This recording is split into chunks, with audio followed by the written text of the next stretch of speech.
João, estamos aqui há 3 horas te assistindo na TV. Cara, que alegria que você tem dado pra gente. Que evolução que você deu nos últimos dias, nos últimos meses aí. Cara, que tênis. Você tá com a cabeça ótima. É isso aí, tem que jogar leve, sem peso.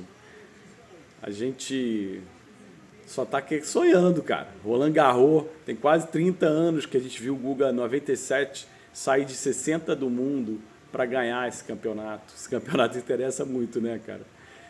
Vamos sonhar, estamos sonhando aqui a cada dia. Acho que essa foi a maior pedrada aí. Agora vai ter só o Zverev. Estamos na luta. É isso, joga sem peso.